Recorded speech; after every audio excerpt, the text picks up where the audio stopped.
Aha! Royal Range Rover's back. Spoiler.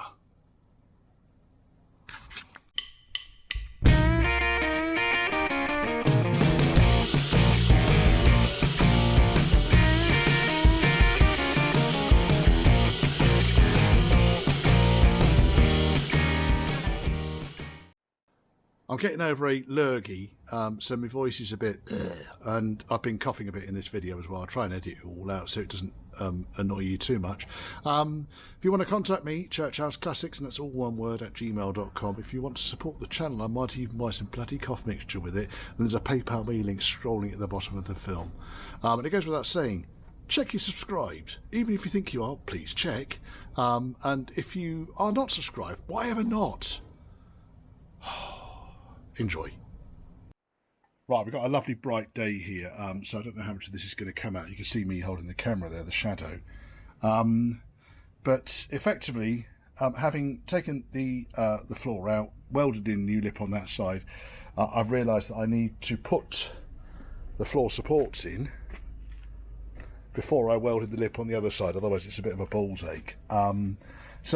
And then before I did any of that, I needed to clean the top edge of the chassis up, because it is in good order, but a lot of the original paint has kind of worn away. It's disappeared. So I'm going to treat the surface with some rust, the top faces with some rust treatment. And I'm going to paint it with a chassis paint. And it can all go back together again. Boot floor came from, so Stuart Machinal makes these up. I'll put a link in the video below, but you can buy them from Famous Four and various other suppliers.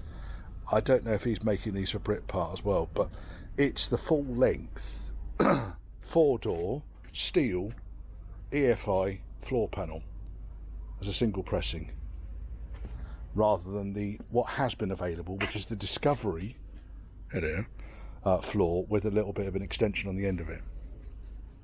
So I'm rather looking forward to putting that in. I have lined it up and it fits beautifully.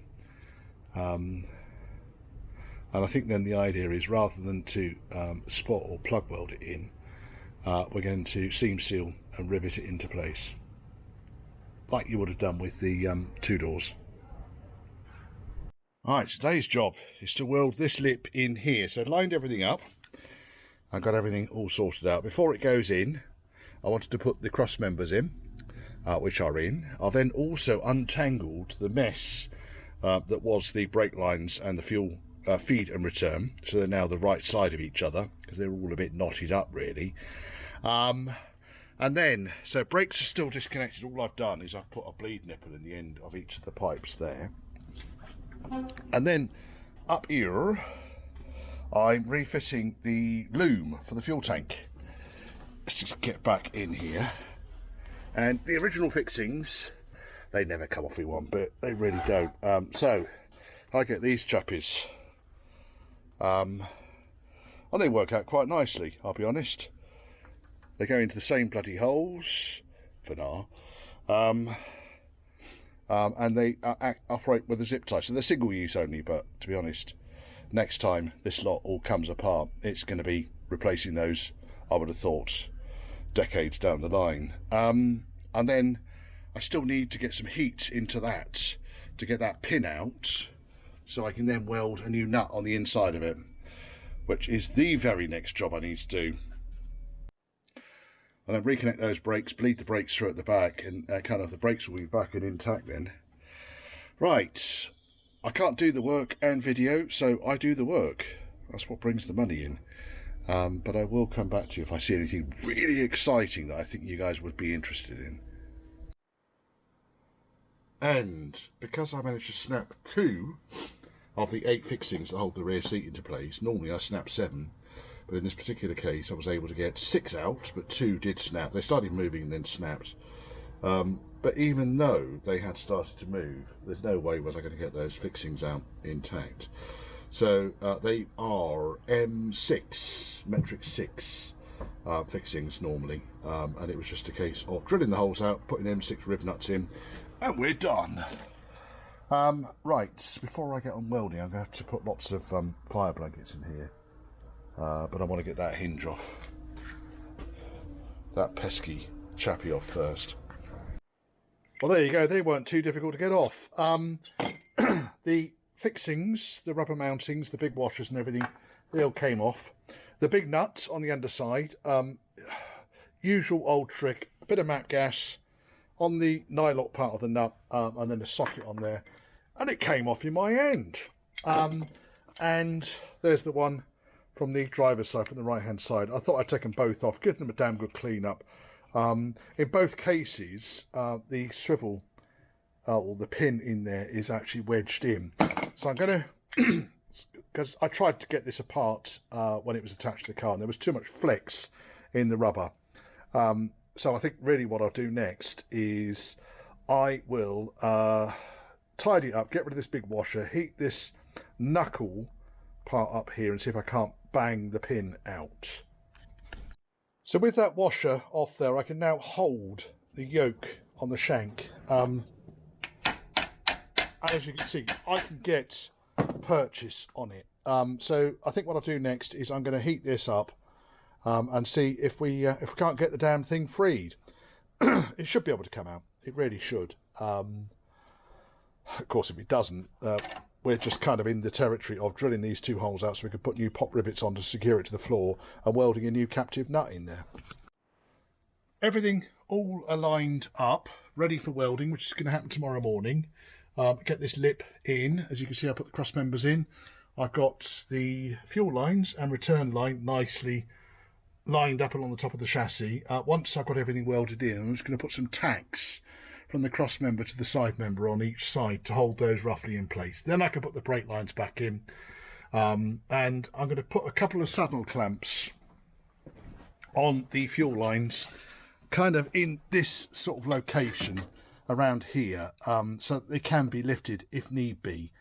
But at the moment everything just seems to be holding itself into place, which is good. It's a good thing. And then lastly, as you saw just now, I have been stripping these down. I've got it so the pins have come out. I've had to drill the original bits out. I'm just going to clean these threads up. So these look like they're 7/16. So I'm going to clean these threads up.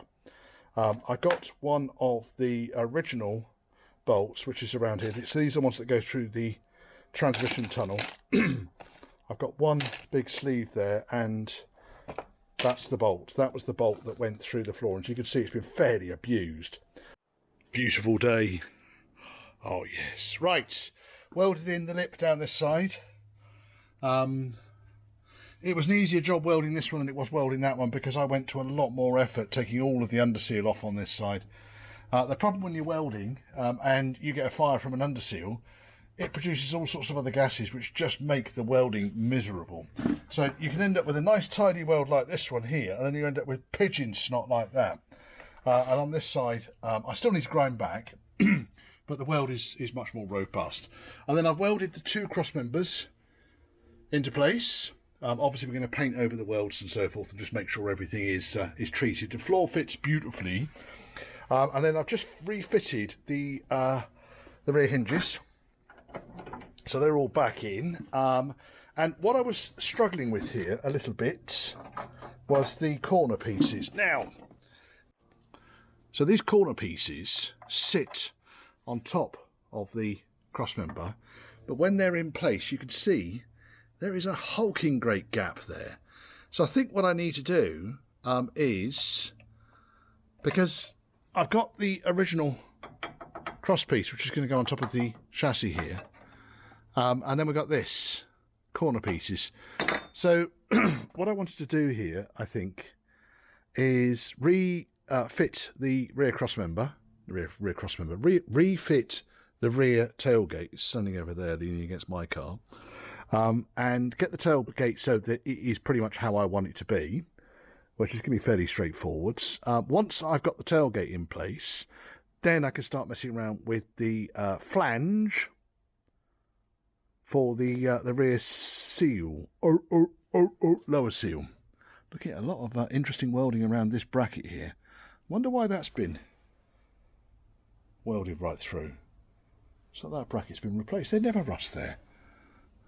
Interesting. Anyway, we're being distracted as is usual. So the boot sides are repaired, and the cross members are in. The floor fits the aperture nice and tidily. So yeah, it's galumphing, lolloping forwards. Tailgate next, and then I can just double check the alignment on the rear seal rear seal location, and then I can weld that back on. Today's job, I'm going to sort this out. Now, this is a really common rot spot on the car, on the Range Rover Classic. The wheel arch comes down, goes into this step here, and then goes straight down, and the floor goes across, obviously through the wheel arch across, and then straight down. And there's a spot weld along this line here. What happens is it rots out where the two panels are joined together. I need to repair it. It's not right what's going on.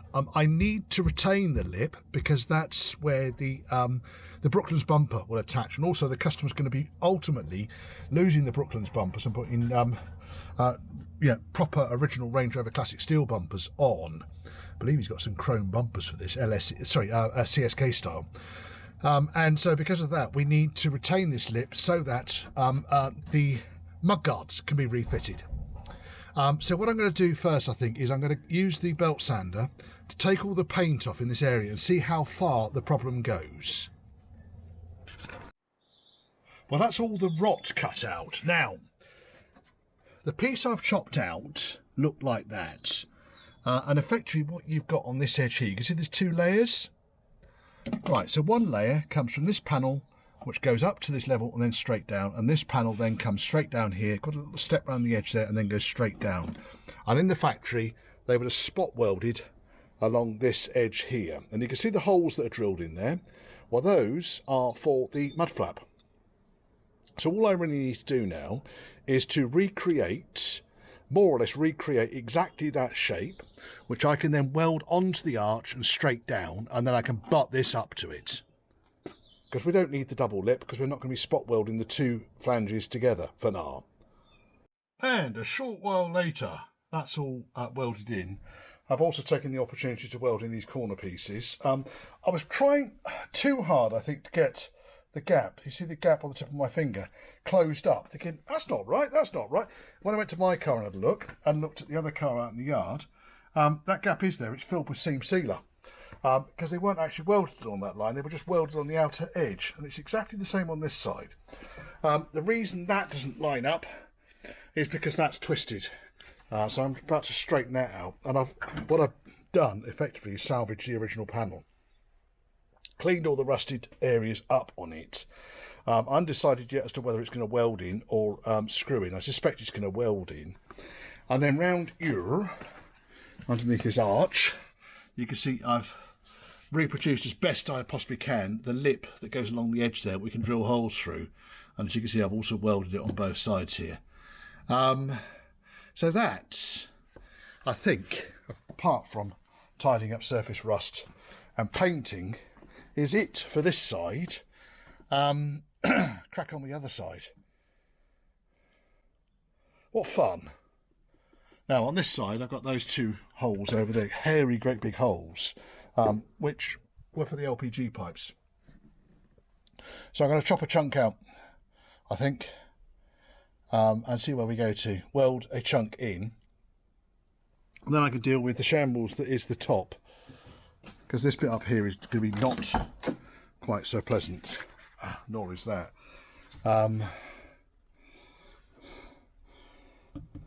I think had the floor gone and everything else gone round here, I might be, and the outer arch being gone, I might have been inclined to replace the arch, but I think because it hasn't, I'm more inclined to make localised repairs here.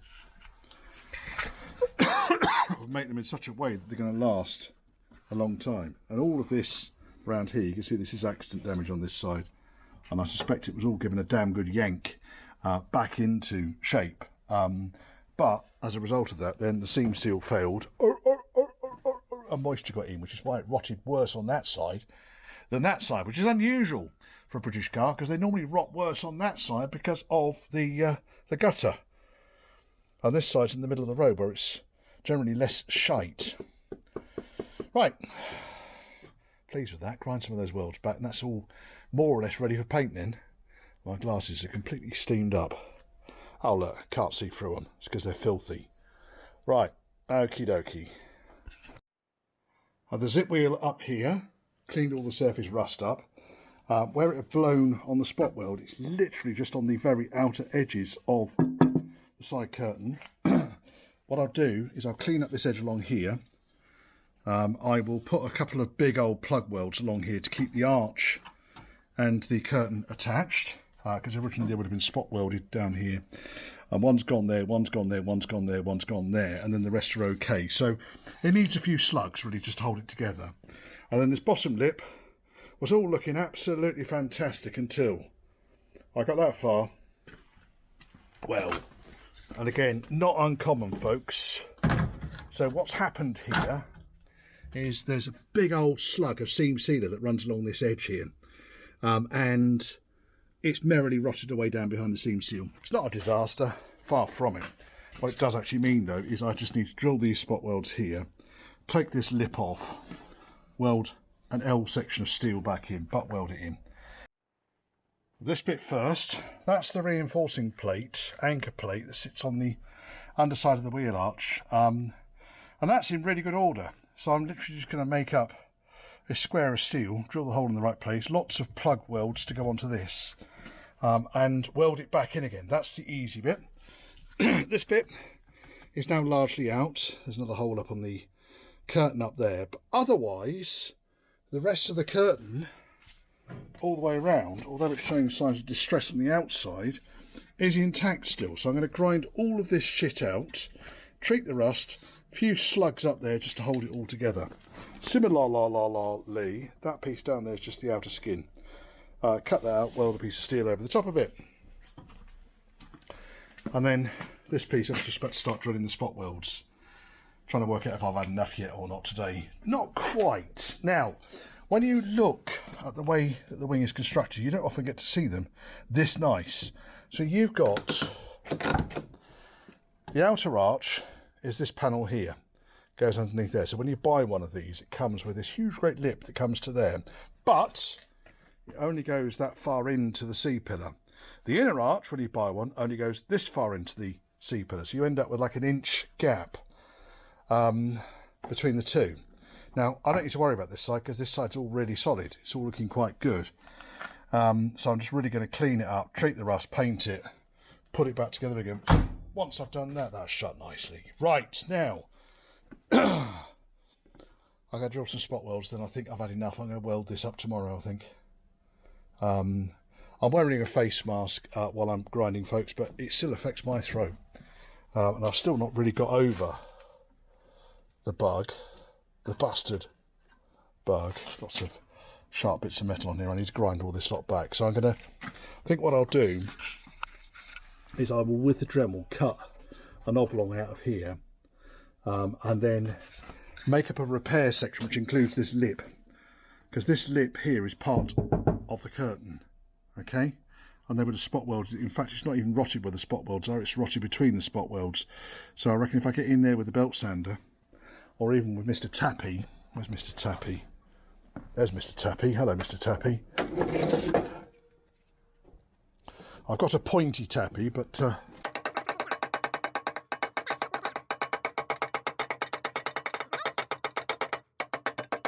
be honest, it has pretty much gone all the way around that lip. So it's not really, I can see the steel from the arch underneath and in good order. So I think maybe belt sand this lip off and weld directly onto the arch. Otherwise we're into removing arch. I don't want to be doing that. Oh, I found another hole, by the way, in the fuel filler. Tiny one. Tiny, tiny, tiny. Ickle, pickle. Dead easy to fix that one. Yeah, so I think belt sand on here. Take these chunks out in between the spot welds. I don't want to disrupt the spot welds unless I have to.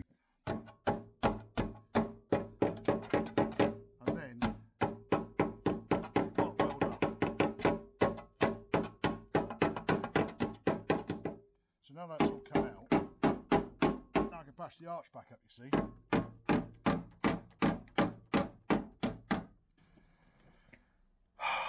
it'll work. Want to just give it some longevity.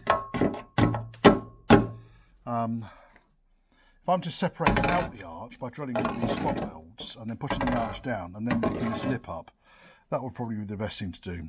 I'll talk to the customer who might end up doing that yet. Now, the other thing that I've got a problem with is this outer arch. I'm not tapping that too hard. This outer arch here is separated out there, and that is completely rotten, that bit. So I'm going to remake up that section, which goes from there up to the top. And you can see someone's modified this, because that should be a hole and not a slot. So someone's modified those, probably because they couldn't work out how to get the wings off. It's not a bad idea, to be honest, but now when it comes to this bit here, which I have been banging, so I'm not going to bang it anymore, folks. I think when I take this off, I'm going to find it very much like that. So I'm going to end up with the strong steel of the seat support, and it's the thin steel of the curtain who's there, which has caused the problem. It's been a busy day. Got the D pillar all back together again. I'll get away just with a very light skim of filler around this face here before paint goes on. Made up a lip, which I need to grind the welds back on still, but made up a lip which joins the wheel arch to the curtain. Beautiful. And on the inside, just been tidying up welds and so forth at the top end here. And then I need to join up the sunroof drain and get that back in place again. Right, the other thing I did do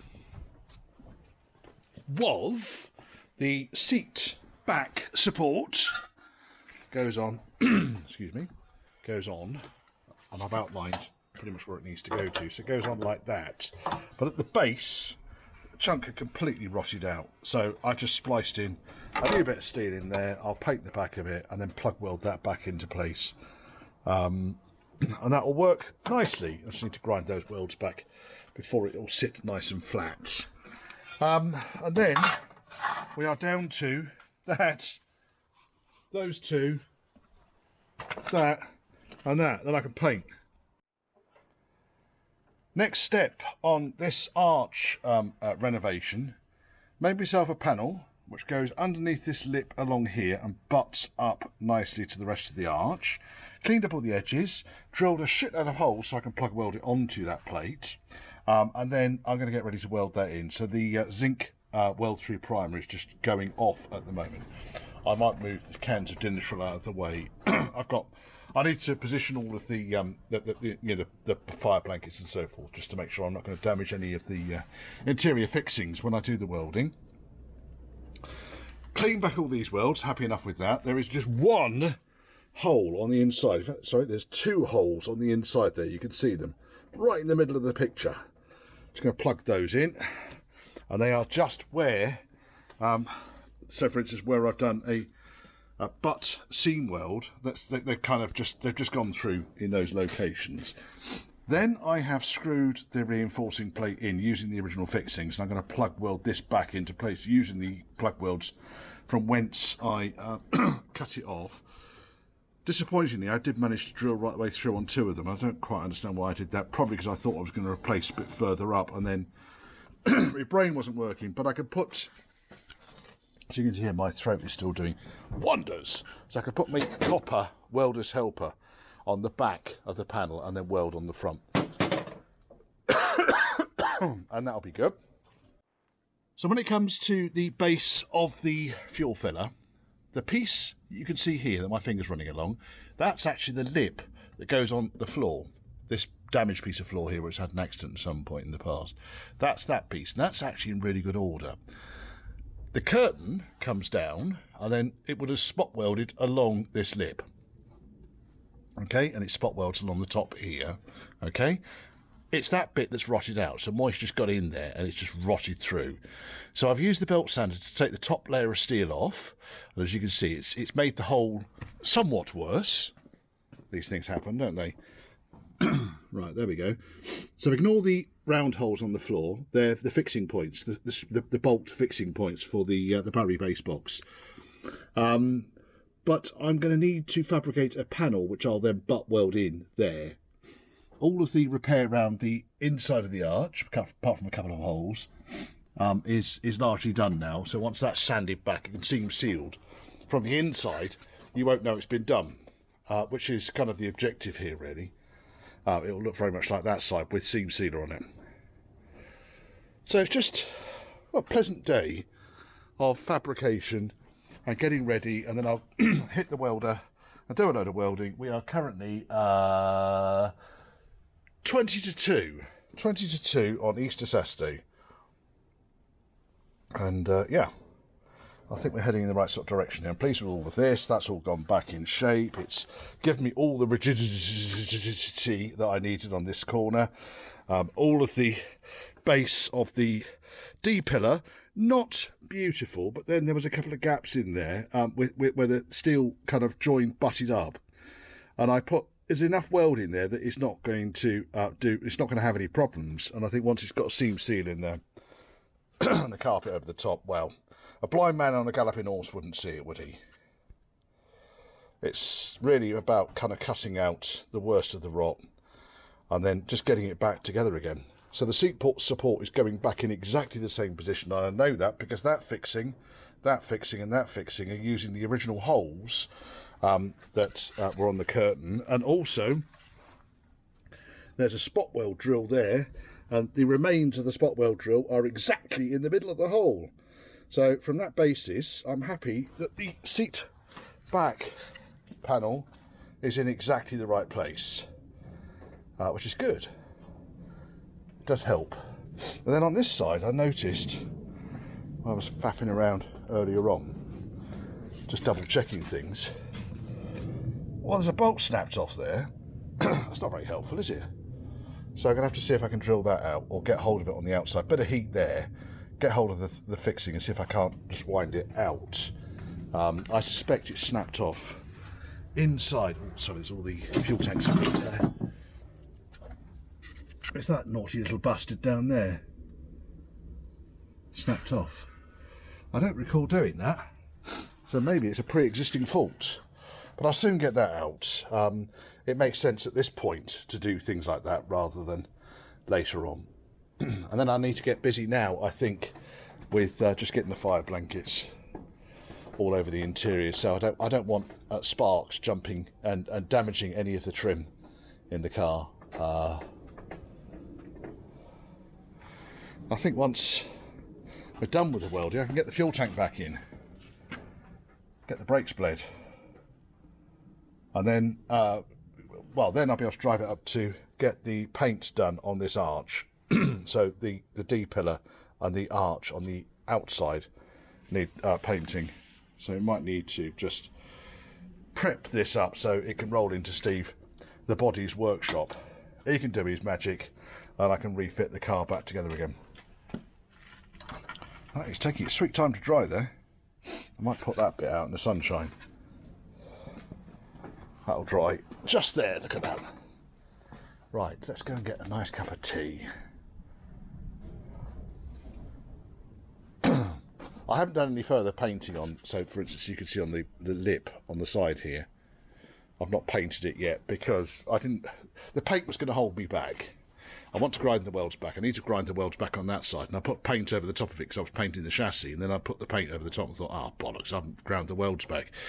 So yeah, grind the welds back, paint all over the place, and I might get myself a decent 2-pack, rather than chassis paint on the inside, 2-pack primer. So the stuff I've used in the past is this, and it works very well. It comes in 2 parts, part A and part B. Mix it 4 parts to 1 part. So 4 parts A to 1 part B. Mix it all up, stir it up. You can spray it on, you can brush it on, and really just do the whole damn thing. Paint everything, the lot. Because when I've been over this with the sanding disc, these kind of circles that you can see on the surface here, that's where the original primer never really adhered to the steel, so it's just fallen off as I go near it. And here you can see the original primer has just fallen off, it's flaked off. I've which you kind of get, but there's a rubber seal that goes around here, and you don't actually get that much moisture in this area. And if the cars are used reasonably frequently, then there's limited chance of it ever rusting. It could well be that, no, there's no wax up here at all, because I've not done anything up here. This is just exactly as I took it apart. In fact, what we could do here, I'm just looking there at the wiring, there's a grommet there, so I can push the loom through, or I can hold the loom up here somewhere, just so I don't damage anything. We don't want to be damaging anything, Richard. And then once the welding is all done, then we can go berserk with the UB, the cavity wax, etc, etc, etc. So all inside the main chassis rails. I go as far as I possibly can in there. There is one other job that I had almost forgotten, and that is James, when he took the fuel tank off, wasn't able to get these bolts up. Now these two bolts here and here, they are for the braces, the struts for the for the Towbar. The equivalent of, let's go to the back of the disco. They're what these things bolt to on the chassis to brace the tow ball when it hangs off the rear cross member. And I need to get those out. It's a really common fault that they rust into place. So I'm not quite sure how I'm going to do that yet. But that needs to happen before the fuel tank goes in. So there's another job. But today's job really, I think, is around getting that in, getting that done. And of course then I've forgotten that bastard bit there. Bloody thing. Right, enough gabbing on about it. I'm going to crack on.